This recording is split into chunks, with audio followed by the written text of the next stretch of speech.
ನಮಸ್ಕಾರ. N R news ಕನ್ನಡಗೆ ಸ್ವಾಗತ ಸುಸ್ವಾಗತ.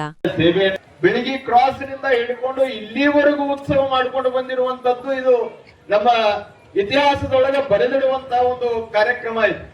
ಯಾಕಂದ್ರೆ ಆ ಸಂದರ್ಭದೊಳಗೆ ಏನಾಗ್ತದ, ಅಲ್ಲೇ ಒಂದು ಸ್ಥಳವನ್ನ ನಿಗದಿ ಮಾಡಿ ಆ ಊರೊಳಗೆ ಅಲ್ಲಿಂದಲೇ ಸ್ವಾಗತ ಮಾಡ್ಕೊಂಡು ಬಂದು ಇಂತ ಒಂದು ಕಾರ್ಯಕ್ರಮ ಮಾಡುವಂತ ಒಂದು ರೂಪರೇಷೆಯನ್ನ ನೋಡ್ತಿರ್ತೀವಿ. ಆದ್ರೆ ನಮ್ಮ ಬೀಳಗಿ ತಾಲೂಕಿನ ಹೆಮ್ಮೆ ಅನ್ನುವಂಥದ್ದು ಏನು ಅಂತಂದ್ರೆ, ನಮ್ಮೆಲ್ಲ ಬೀಳಗಿ ತಾಲೂಕಿನೊಳಗ ಮಾಜಿ ಸೈನಿಕರಿಗೆ ಒಂದು ಸಂಘ ಇದೆ. ಆ ಸಂಘದವರು ಮನಸ್ಸು ಮಾಡಿದ್ರು ಅಂತಂದ್ರೆ ಎಂಥದ್ದೇ ಇರ್ಲಿ ಅದನ್ನ ಯಶಸ್ವಿ ಮಾಡತಕ್ಕಂತ ರೀತಿಯೊಳಗ ಕಾರ್ಯಕ್ರಮ ರೂಪರೇಷೆಯನ್ನ ಮಾಡ್ತಾರೆ. ಆ ಒಂದು ರೂಪರೇಷೆಯನ್ನ ಮಾಡಿರುವಂತಹ ಕಾರ್ಯಕ್ರಮ ಇವತ್ತು ಅತ್ಯಂತ ಯಶಸ್ವಿಯಾಗಿದೆ ಅನ್ನುವಂತಹ ಮಾತನ್ನ ಈ ಸಂದರ್ಭದಲ್ಲಿ ನಾನು ಹೇಳಬೇಕಾಗ್ತದೆ. ಇಂತಹ ಒಂದು ಸಂದರ್ಭದೊಳಗೆ ಯಾಕಂದ್ರೆ ಒಬ್ಬ ವೀರ ಯೋಧನಾಗಿರ್ತಕ್ಕಂಥವನು ತನ್ನ ಅಂತಿಮ ಸಂದೇಶವನ್ನ ಯಾವಾಗ್ಲೂ ಒಂದು ಚಿಟ್ಟಿ ಒಳಗೆ ಬರೆದು ಪಾಕೆಟ್ನಾಗ ಇಟ್ಕೊಂಡಿರ್ತಾನ. ಏನು ಅಂತಂದ್ರೆ, ನನ್ನ ಪ್ರಾಣ ಹೋದ್ರೂ ಪರವಾಗಿಲ್ಲ, ನನ್ನ ರಾಷ್ಟ್ರದ ರಕ್ಷಣೆ ಆಗಬೇಕು ಅಂತ ಹೇಳಿ ಅವರು ಈ ಚೀಟಿಯನ್ನ ಬರೆದಿಡ್ಲಿಕ್ಕೆ ಕಾರಣ ಏನು ಅಂತಂದ್ರೆ, ಅವರಲ್ಲಿ ಇರ್ತಕ್ಕಂಥ ಆ ಭಾರತಾಂಬೆಯ ಬಗ್ಗೆ ಇರ್ತಕ್ಕಂಥ ಒಂದು ಗೌರವ, ನನ್ನ ರಾಷ್ಟ್ರದ ರಕ್ಷಣೆ ಮಾಡಬೇಕು ಅನ್ನುವಂತ ಒಂದು ಕರ್ತವ್ಯ, ಅದೆಲ್ಲವೂ ಕೂಡ ಇವತ್ತು ಆ ಸೈನಿಕನ ಒಂದು ಜೇಬಿನೊಳಗೆ ಒಂದು ಚೀಟಿ ಇರ್ತದೆ. ಏನು ಅಂತಂದ್ರೆ, ನಾನು ಹುತಾತ್ಮನಾದರೂ ಸಹಿತ ನನ್ನ ರಾಷ್ಟ್ರದ ರಕ್ಷಣೆ ಆಗಬೇಕು, ನನ್ನ ರಾಷ್ಟ್ರದ ರಕ್ಷಣೆ ಒಳಗೆ ನನ್ನ ಜೀವ ಹೋದ್ರೂ ಪರವಾಗಿಲ್ಲ, ಆದ್ರೆ ರಾಷ್ಟ್ರ ಉಳಿಬೇಕು ಅನ್ನುವಂತ ಭಾವ ಯಾವ ಸೈನಿಕನೊಳಗೆ ಇರ್ತದೆ, ಆ ಸೈನಿಕನ ಜೀವನ ಅದು ಸಾರ್ಥಕವಾದಂಥದ್ದು ಅನ್ನೋದು. ಆ ಹಿನ್ನೆಲೆಯೊಳಗ ಇವತ್ತು ನಮ್ಮ ಯಲ್ಲಪ್ಪ ಬಬಲೇಶ್ವರ ಅವರು ಇವತ್ತು ಈ ರೀತಿಯಾಗಿರ್ತಕ್ಕಂಥ ಒಂದು ವ್ಯವಸ್ಥೆಯೊಳಗ ಬೀಳಗಿಯಿಂದ ಹೆಚ್ಚು ಕಡಿಮೆ ಒಂದು 15-20 ಕಿಲೋಮೀಟರ್ ಆಗ್ತದ, 16 ಕಿಲೋಮೀಟರ್ ಆಗ್ತದಂತ.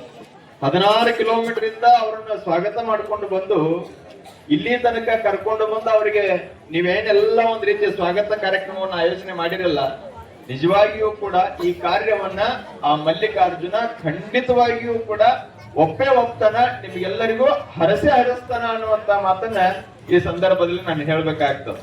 ಯಾಕಂದ್ರೆ ಇವತ್ತು ನಾವ್ ಏನೇನೋ ಕೆಲಸ ಮಾಡ್ತೀವಿ, ಇವತ್ತು ಯುವಕರಾದಂಥವ್ರು ಎಲ್ಲೆಲ್ಲಿದಾರ, ಏನ್ ಮಾಡಕತ್ತಾರ, ನಾವ್ ಒಂದು ಕ್ಷಣ ವಿಚಾರ ಮಾಡಿದ್ರೆ ನಮಗ ಅರ್ಥ ಆಗುದೇನು ಅಂತ ಕೇಳಿದ್ರೆ 3 ತರ ಯುವಕರು ಇರ್ತಾರಂತ. ಈ 3 ತರದ ಜೋಳ ಇರ್ತಾವ ನೋಡ್ರಿ, 3 ತರದ ಜೋಳ ಇದ್ದಂಗ 3 ತರ ಯುವಕರು ಇರ್ತಾರ. ಹೆಂಗ್ರಿ ಅಂತ ಕೇಳಬಹುದು ನೀವು. ಈ 3 ತರದ ಜೋಳ ಅಂತಂದ್ರೆ ಏನ್ರಿ, ಒಂದೇದ್ದು ಏನೋ ಒಂದು ಉಣ್ಣಾಕ್ ಬರ್ತಾವಲ್ರಿ, ನೀವೆಲ್ಲ ಮನೆಯೊಳಗೆ ರಾಶಿ ಮಾಡಿ ತಂದಿಟ್ಕೊಂತೀರಿ, ಅವು ಹಗೆದೊಳಗಿನ ಜೋಳ ಅಂತ ಕರೀತಾರೆ. ಒಂದು ಹಗೆದೊಳಗಿನ ಜೋಳ, ಇನ್ನೊಂದು ನುಸಿ ಹಚ್ಚಿದ ಜೋಳ, ಇನ್ನೊಂದು ಯಾವ್ದ್ರಿ, ಇನ್ನೊಂದು ಯಾವ್ದು, ಬಿತ್ತು ಜೋಳ. ಒಂದು ನುಸಿ ಹಚ್ಚಿದ ಜೋಳ, ಇನ್ನೊಂದು ಹಗೆದೊಳಗಿನ ಜೋಳ, ಇನ್ನೊಂದು ಬಿತ್ತು ಜೋಳ. ಈ ನುಸಿ ಹಚ್ಚಿದ ಜೋಳ ಹೆಂಗಿರ್ತಾರ ಗೊತ್ತನ್ರಿ ನಿಮಗೆ? ಕಾಯಂ ಎಲ್ಲಿರ್ತಾರ ಅಂದ್ರೆ ಅವರು ಪಟ್ಟಿ ಅಂಗಡಿ ಮುಂದೆ ಇರ್ತಾರ. ಬಟ್ಟೆ ಅಂಗಡಿ ಮುಂದ ನಾವೊಮ್ಮೆ ಎಲ್ಲೇ ಹೊಂಟಿದ್ದೆ, ನಮ್ಮ ಹುಡುಗ ಗಾಡಿ ನಿಲ್ಸಿದ್ದ. ಆ ಸಂದರ್ಭದೊಳಗೆ ಅಲ್ಲೇ ನಮ್ ಗಾಡಿ ಬಾಜು ಒಬ್ಬ ಹುಡುಗ ನಿಂತಿದ್ದ, ಒಂದ್ 20-22 ವಯಸ್ಸಿನ ಹುಡುಗ ಇರ್ಬೇಕ. ಅವ ಕೈಯಾಗ ಅದೇನೋ ಹಾಕೊಂಡು ತಿಕ್ಕಾಕತ್ತಿದ್ದ. ಏನ್ರಿ ಅದು, ಏನ್ರಿ, ಏನೋ ಮಾವನೋ ಕಾಕನೋ ಏನೋ ಗೊತ್ತಿಲ್ಲ, ಆದ್ರ ಅವ ಹಾಕಿ ತಿಕ್ಕಾಕತ್ತಿದ್ದ. ತಿಕ್ಕುವಂತ ಸಂದರ್ಭದೊಳಗೆ ನಾ ಗ್ಲಾಸ್ ಇಳಿಸಿ ಕೇಳಿ, ನೀ ತಮ್ಮ ಏನ್ ಮಾಡಕತ್ತೀವ ಅನ್ನ. ನಿಮಗ್ ಗೊತ್ತಾಗೋದಿಲ್ಲ ಅಲ್ರಿ ಇದನ್ನ. ಅಲ್ಲೋ ತಮ್ಮ ಏನಾರ ಐತಿ ಹೇಳರೆ ಹೇಳು ಅಂತಂದೆ ನಾನು. ಅವಾಗ ಅವ ಅಂದ, ಏನಿಲ್ರಿ ಇದ್ರೊಳಗ ಅವಲಕ್ಕಿ ಅಂತ ಒಂದು ವಸ್ತು ಅದ, ಮ್ಯಾಲೆ ಒಂದ್ ಈಟ ಬೆಣ್ಣಿ ಅಂತ ವಸ್ತು ಅದ, ಅದನ್ನೆರಡು ಹಾಕಿ ತಿಕ್ಕಾಕತ್ತೀನಿ ಅಂದ. ಏನ್ರಿ ಅದು? ಅವಲಕ್ಕಿ ಮೊಸರು ಐತಂತಲ್ಲಿ. ನಮ್ಮ ಹುಡುಗಿ ಹೇಳಕತ್ತಾಳ, ಇಲ್ಲಿ ತಂಗಿ ತಂಬಾಕ್ರಿ ಅಂತಾರ. ಅವ ಹಾಗೆ ತಿಕ್ಕಿದ ಹಂಗ ಮಾತಾಡಕತ್ತಿದ್ ನಾನು. ಅಲ್ಲೋ ತಮ್ಮ ಇದು ಯಾಕ ಏನು ಅಂತ ಕೇಳಿದ್ ನಾನು.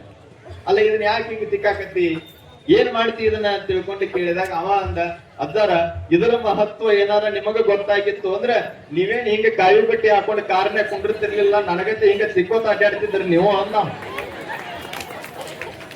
ಅಲ್ಲೋ ತಮ್ಮ ಅದೇನಾರ ಇರೋಲ್ಲಕ್ಕ, ಏನೈತಿ ಏನಾಕೈತಿ ಅದನ್ನಾರ ಹೇಳು ಅಂದೆನ.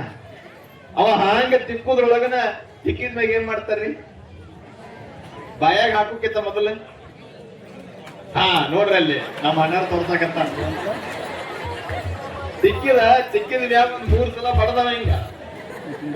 ಅಲ್ಲೋ ತಮ್ಮ ಇಟ್ಟೊತ್ತನ ಏನೋ ಐತಂದಿ ತಿಕ್ಕಿದಿ, ಮತ್ತ ತಿಕ್ಕಿದ ಮ್ಯಾಗ ಹಿಂಗ ಬಡ್ಯಾಕತ್ತಿ ಅಲ್ಲ, ಎದಕ್ ಬಡದಿ ತಿಳ್ಕೊಂಡು ಕೇಳಿದ್ಯ. ಅವಾಗ ಅವ ಅಂದ, ಅಜ್ಜಾರ ಇದ್ರ ಮೇಲೆ ನಾ ಪ್ರಮಾಣ ಮಾಡ್ತೇನ್ರಿ ಅಂದ. ಇದ್ರ ಮೇಲೆ ಪ್ರಮಾಣ ಮಾಡ್ತೇನ್ರಿ ಅಂತ. ಏನಂತ ಪ್ರಮಾಣ ಮಾಡ್ತೀವಿ ಹೊತ್ತು ಕೇಳಿದ್ ನಾನು. ಬ್ರಹ್ಮ ವಿಷ್ಣು ಮಹೇಶ್ವರ ಗುರು ಲಿಂಗ ಜಂಗಮರ ಮೇಲೆ ಪ್ರಮಾಣ ಮಾಡಿ ಹೇಳ್ತೇನ್ರಿ ಅಜ್ಜಾರ. ಯಾವತ್ತು ನಾ ಇದನ್ನ ಕೈ ಹಿಡ್ಕೊಂಡೇನಿ, ಇದು ನನ್ನ ಒಯ್ಯು ಮಠ ನಾ ಇದನ್ನ ಕೈ ಬಿಡಂಗಿಲ್ಲ ಅಂತ ಪ್ರಮಾಣ ಮಾಡಿ ಹೇಳ್ತೇನ್ರಿ ಅಂತ. ಅವನ್ ಗೊತ್ತದ ಇದು ನಾನು ಇಲ್ಲಿ ಸುಸೂತ್ರವಾಗಿ ಇರ್ಲಿಕ್ಕೆ ಬಿಡುವುದಿಲ್ಲ ಅನ್ನೋದು ಗೊತ್ತದ ಅವನಿಗೆ, ಒಯ್ತದ ಅನ್ನೋದು ಗೊತ್ತದ, ಆದ್ರೂ ಅದನ್ನ ಬಿಡಂಗಿಲ್ಲ. ಇವ್ರೆಲ್ಲ ಹೆಂಗ ಅಂದ್ರೆ ಒಂದ್ ರೀತಿ ನುಸಿ ಎತ್ತಿದ ಕಂಪನಿ ರೀ. ಇವತ್ತು ಇಲ್ಲಿ ಇರ್ತಾವ, ನಾಳೆ ತಿಪ್ಪಿಯಾಗಿರ್ತಾವ. ಇವ್ರು ನುಸಿ ಎತ್ತಿದ ಕಂಪನಿ. ಇನ್ನ ಹಗೆದೊಳಗಿನ ಜ್ವಾಳ ಹೆಂಗ್ರಿ? ಅವ್ನ ಏನ್ ಮಾಡ್ತೀರಿ ನೀವು? ಹಗೆದೊಳಗಿನ ಜ್ವಾಳ ಏನ್ ಮಾಡ್ತಾರೆ? ಗಿರ್ನಿಗೆ ಹೋಯ್ತೀರಿ, ಹಿಟ್ಟು ಮಾಡ್ಕೊಂಡ್ ಬರ್ತೀರಿ, ರೊಟ್ಟಿ ಬೆಳಿತೀರಿ, ಉಣ್ತೀರಿ, ಹೌದಾ? ಇವ ಹಗೆದೊಳಗಿನ ಜ್ವಾಳ ಅಂದ್ರೆ ಬರೀ ಉಣ್ಣಾ ಕಟ್ಟಾರಿ. ಇವು ಹೊರಗೆ ಬರಂಗಿಲ್ಲ. ಇಂಥದ್ದೊಂದು ಕಾರ್ಯಕ್ರಮ ನಡೆದದ, ಒಬ್ಬ ವೀರ ಯೋಧ ನಿವೃತ್ತಿ ಹೊಂದಿ ಇಲ್ಲಿಗೆ ಬಂದಾನ, ಆ ಕಾರ್ಯಕ್ರಮ ನಾನು ಹೋಗಬೇಕು ಅಂತ ತಿಳ್ಕೊಂಡು ವಿಚಾರ ಮಾಡೋದಿಲ್ಲ. ಹೋಗೋರು ಹೋಗ್ತಾರ ತಗೋ, ನಾ ಇಲ್ಲೇ ಇರ್ತೀನಿ ಅಂತ ತಿಳ್ಕೊಂಡೆ ಕಾಯಂ ಕೌಲ್ಯಾಗ ಇರ್ತಾರ ನೋಡ್ರಿ. ಅವ್ರೆಲ್ಲ ಹೆಂಗ ಅಂದ್ರ ಅವು ಹಗೆದೊಳಗಿನ ಜ್ವಾಳ ಎತ್ತಂಗ ಗಚ್ಚಿಗೆ ಇರೋದು ಅಲ್ಲೇ, ಮನೆ ಬಿಟ್ಟು ಹೊರಗೆ ಬರಂಗಿಲ್ಲ. ಇವೆಲ್ಲ ಹೆಂಗ್ರಿ? ಹಗೆದೊಳಗಿನ ಜ್ವಾಳ. ಇನ್ನು 3ನೇದದ ನೋಡ್ರಿ, ಯಾವ್ದ್ರಿ? ಬಿತ್ತು ಜ್ವಾಳ. ಬಿತ್ತು ಜ್ವಾಳ ಹಿಂಗಿರ್ತಾವ ನೋಡ್ರಿ. ಸುಮ್ನೆ ನೀವು 4 ಕಾಳು ಬಿತ್ತಿ ಬರ್ರಿ ಹೊಲ್ದಾಗ, ಒಂದ್ 4 ಕಾಳು ನೀವು ಬಿತ್ತು ಬರ್ರಿ, ಅವ್ 4 ಕಾಳು ಬರ್ತಾವನ್ರಿ? 100 ಸಾವಿರಾರು ಕಾಳುಗಳು ಬರ್ತಾವ, ಹೌದ್ರಿ? ನೋಡ್ರಿ, ಒಂದೇ ಒಂದು ಕಾಳು ನೀವು ಬಿತ್ತಿದ್ರು ಸಾಕು 100 ಕಾಳುಗಳು ಹೆಂಗ ಬರ್ತಾವಲ್ಲ, ಹಂಗ ಇವತ್ತು ಒಬ್ಬ ಯೋಧ ಇವತ್ತು ಸೇವೆಯನ್ನ ಸಲ್ಲಿಸಿ ಇವತ್ತು ಇಲ್ಲಿಗೆ ಬಂದಾನ ಅಂತ ಕೇಳಿದ್ರೆ ಅವನಿಂದ ಪ್ರೇರಣೆಯಾಗಿ ಮತ್ತಷ್ಟು ಜನ ನಾನು ಸೇನೆಗೆ ಹೋಗಬೇಕು ಅಂತ ತಿಳ್ಕೊಂಡು ವಿಚಾರ ಮಾಡುವಂತಹ ಸಮಯ ಅದು ಹಂಚಿನಾಳ ಗ್ರಾಮದೊಳಗೆ ಬಂದದೆ ಅನ್ನುವಂತ ಮಾತನ್ನ ಈ ಸಂದರ್ಭದಲ್ಲಿ ಹೇಳಬೇಕಾಗ್ತದೆ. ಆ ಹಿನ್ನೆಲೆಯಲ್ಲಿ ಇವತ್ತು ಇಂತಹ ಒಂದು ಅಭೂತಪೂರ್ವವಾಗಿರ್ತಕ್ಕಂಥ ಸ್ವಾಗತ ಕಾರ್ಯಕ್ರಮವನ್ನು ನೋಡಿ ನನಗೂ ಕೂಡ ಬಹಳ ಆನಂದವಾಗಿದೆ. ಈ ಸಂದರ್ಭದಲ್ಲಿ ಈ ವೀರ ಯೋಧನಾಗಿರುವಂತಹ ನಮ್ಮ ಯಲ್ಲಪ್ಪ ಬಬಲೇಶ್ವರ್ ಅವರಿಗೆ ನಾನು ಅಭಿನಂದನೆಗಳನ್ನ ಸಲ್ಲಿಸ್ತೇನೆ. ಜೊತೆಗೆ ಇವತ್ತು ಅವರ ತಂದೆ ತಾಯಿಗಳ 60ನೇ ವರ್ಷದ ವಿವಾಹ ಮಹೋತ್ಸವ ನೋಡ್ರಿ, ಎಷ್ಟು ಚಂದ ಕೂಡಿ ಬಂದದ್ ನೋಡ್ರಿ. ಅವ್ರ ಮದುವೆಯಾಗಿ 60 ವರ್ಷ ಆಯ್ತು. ಅವ್ರ ಮದುವೆಯಾಗಿ 60 ವರ್ಷ ಆಯ್ತು. ಅವರು ಸೇವೆಯಿಂದ ನಿವೃತ್ತಿಯಾಗಿ ಬಂದದ್ದು 22 ವರ್ಷಗಳ ಕಾಲ ಸೇವೆಯನ್ನ ಸಲ್ಲಿಸಿ ಬಂದಿದ್ದಾರೆ ನೋಡ್ರಿ. ಎರಡೂ ಸಮಯ ಹೆಂಗ್ ಕೂಡಿ ಬಂದದ. ಇದು ಹೆಂಗ ಅಂದ್ರೆ ಬಹಳ ಅದ್ಭುತವಾಗಿ ಹೆಮ್ಮೆ ಪಡತಕ್ಕಂತ ಒಂದು ಸಂಗಮ ಇದು. ಈ ಒಂದೇ ವೇದಿಕೆಯ ಮೇಲೆ ಅವರ ಸ್ವಾಗತ ಸಮಾರಂಭವೂ ಆಗಬೇಕು. ನನ್ನ ತಂದೆ ತಾಯಿಗಳು ಮದುವೆಯಾಗಿ 60 ವರ್ಷ ಆಯ್ತು. ಆ 60 ವರ್ಷದ ಒಂದು ಸಂಭ್ರಮವನ್ನ ನಾವು ಇದೇ ವೇದಿಕೆ ಮೇಲೆ ಆಚರಿಸಬೇಕು ಅನ್ನುವಂತ ಭಾವ ಬಂದು ಅವರಿಗೂ ಸಹಿತ ಈ ಒಂದು ವಿಶೇಷ ಕಾರ್ಯಕ್ರಮದೊಳಗ ಅವರಿಗೆ ಸನ್ಮಾನ ಮಾಡತಕ್ಕಂತ ಗೌರವಿಸ್ತಕ್ಕಂತ ಒಂದು ಕಾರ್ಯವನ್ನ ಈ ಸಂದರ್ಭದಲ್ಲಿ ನೀವೆಲ್ಲರೂ ಮಾಡಿರಲ್ಲ.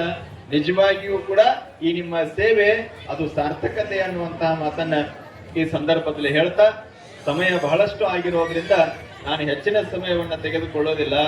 ಏನಾಗ್ತದ ಅಂತ ಕೇಳಿದ್ರೆ ಬಹಳತ್ತನ ಮಾತಾಡ್ಕೊತ ಹೋದ್ವಿ ಅಂತಂದ್ರೆ ಅದು ಏನಾಗ್ತದ ಗೊತ್ತೇನ್ರಿ? ಸನ್ಮಾನ ಕಾರ್ಯಕ್ರಮವನ್ನ ಪೂಜರ ಆಶೀರ್ವಚನ ನಂತರ ಮತ್ತೆ ನೆರವೇರ್ತದೆ. ಆಶೀರ್ವಚನ ನಂತರ ಮತ್ತೆ ಸನ್ಮಾನ ಕಾರ್ಯಕ್ರಮವನ್ನು ಮಾಡೋಣ. ಸಮಯದ ಅಭಾವ ಇರುವುದರಿಂದ ಈ ಒಂದು ಕಾರ್ಯಕ್ರಮವನ್ನು ಈಗ ತಟಸ್ಥಗೊಳಿಸಿ ಈಗ ಕಾರ್ಯಕ್ರಮದಲ್ಲಿ ಸ್ವಲ್ಪ ಬದಲಾವಣೆ. ಅತಿಥಿಗಳಾಗಮಿಸಿದ ಮಂಗೇಶ್ವರ ದೇಸಾಯಿ ಅಧ್ಯಕ್ಷರು, ಅಖಿಲ ಕರ್ನಾಟಕ ಮಾಜಿ ಸೈನಿಕರ ಸಂಘ ಬೇಗಿ ಇವರು ಕಾರ್ಯಕ್ರಮವನ್ನು ಉದ್ದೇಶಿಸಿ 2 ಮಾತನ್ನ ಹೇಳಬೇಕಂತ ವಿನಂತಿ ಮಾಡಿಕೊಂಡು ದಯವಿಟ್ಟು ಹಿರಿಯರು ಕಾರ್ಯಕ್ರಮಕ್ಕೆ ಅಡ್ಡಬೇಕು. ದಯವಿಟ್ಟು ವ್ಯವಸ್ಥಾಪಕ ಬಂಧುಗಳು ಅವರನ್ನು ತಡಿಬೇಕಂತ ವಿನಂತಿ ಮಾಡ್ಕೊಳ್ತೇವೆ. ಬರ್ರಿ, ದಯವಿಟ್ಟು ಕೆಳಗೆ ಬರ್ರಿ. ಇನ್ನು 5 ನಿಮಿಷದಲ್ಲಿ ಕಾರ್ಯಕ್ರಮ ಮುಗಿಸಬೇಕು.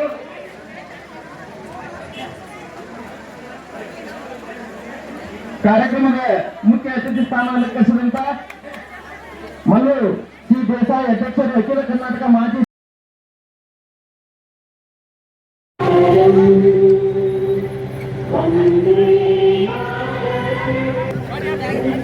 ದಿನಕ್ಕೆ